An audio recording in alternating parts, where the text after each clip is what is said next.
Hello board gamers, and today I'm going to do a solo review of Ashes Reborn, Rise of the Phoenix Born. This is a living card game similar to Marvel Champions, Lord of the Rings or Arkham Horror.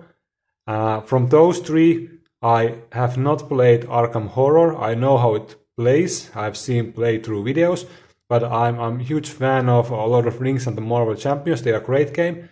This is from different makers.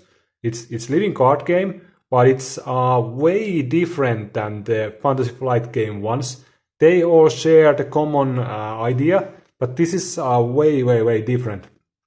So, first of all, you need an expansion if you want to play the solo mode.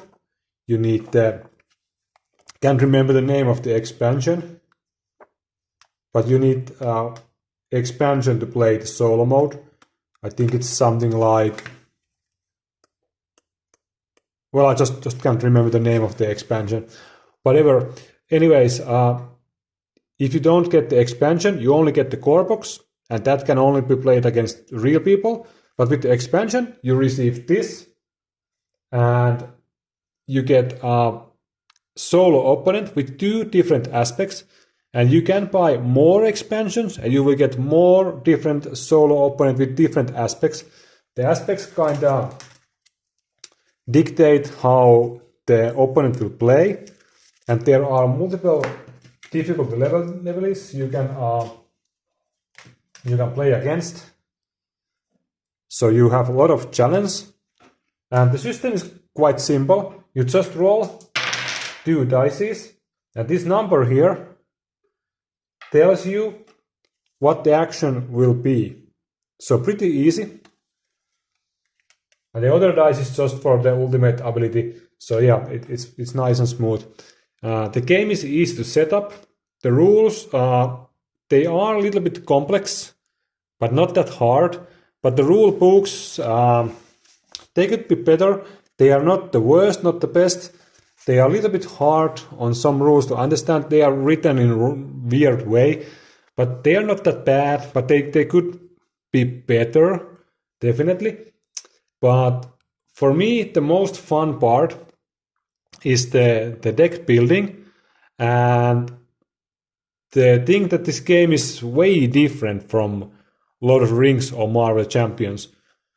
For example, you use these dice, and they are like your mana.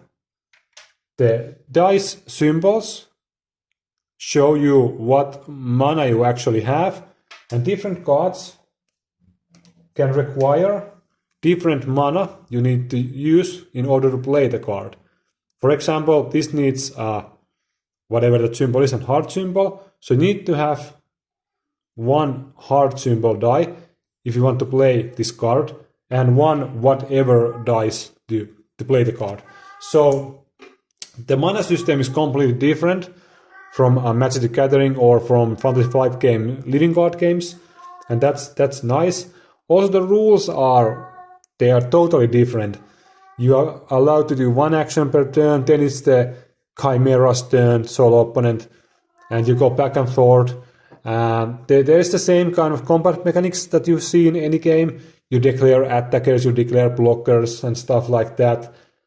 But the deck building is quite free. You can basically choose whatever colors you want in Magic terms. So you can make 1 color deck or 3 color deck, and you just are allowed to use 10 of these dice. So you need to decide what cards you want to run, how the mana is going to go. Of course, if you play single color, you just use 10 of the same dice. But you can, for example, take 4 of these, take 2 of these, and 4 of these. And this can be your mana pool. And you can build your deck like you have just few black cards and more blue and red cards. So deck building is quite free. But on the downside, with just the core box, and I own 2 solo expansions, the card pool is, in my opinion, kind of limited. Yes, you have pre-constructed decks a few of those, and you have a lot you can play. You have multiple different solo opponents and difficult levelties, but I just wasn't able to build insanely freely my decks as I like to. So you definitely need some character packs, like you do in Lord of Rings or Marvel Champions, to be able to truly make your own decks. So I believe you need at least several of those, so you get more cards from, for example, red color deck or blue color deck. With just a basic set, you are kind of stuck. You can't really do that much of deck building, but you can do some. I'm not saying that's completely out of the picture. You can do some, but for me, I like to have at least 100 or 200 cards that I can mix and match on my decks. So the more is better in living card games. So in that sense, again, this is a living card game, so it's going to cost you some amount of money if you want to enjoy it in full form. The base game is not that expensive, and the solo expansion is not that expensive. It's like, I don't know, 70 to 80 euros, both of those together. Not that bad. And you can get character packs for, I believe, 13 euros or something like that. So they are not insanely high priced, but you definitely need to invest 100 or 150 to really shine, get the deck building shine through. So yeah, that's one thing you have to remember with living card games every time. They are still making this game. That's nice. We are getting more content, more solo opponents, more cards, more playable characters, etc., etc. Gameplay is quite fast. I would say it takes like maybe half hour or less. Setup is really nice, really smooth, really fast. So it's in overall a really fun solo experience. So if you are somebody who enjoys playing card games, living card games as a solo player, and you are tired of Fantasy Flight game stuff, Arkham, Marvel, and Lord of Rings, I would definitely recommend to check this game out. I'm not saying this is better than those games, probably not, but it's a good game, it's a solid game. Somebody might like this more than those games. At least it's totally different experience, so that's a huge plus. And it's a solid card game, which you can of course also play against other players, or you can do cooperative. You can play with your friend against the Chimera. So that's always a nice plus. So yeah, I think this is a money well spent game if you get this, and if you like living card games like I do. So yeah, that's my review of this game. It's good.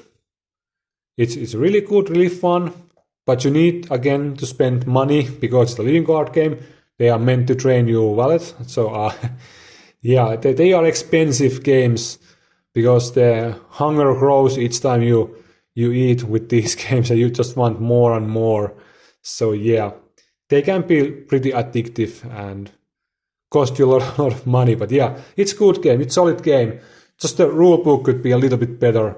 But other than that, when you learn the rules, there are YouTube videos you can check out, which will tell you the rules pretty nicely. The gameplay is fun. It's easy to play, easy to set up, fast, fun. Yeah.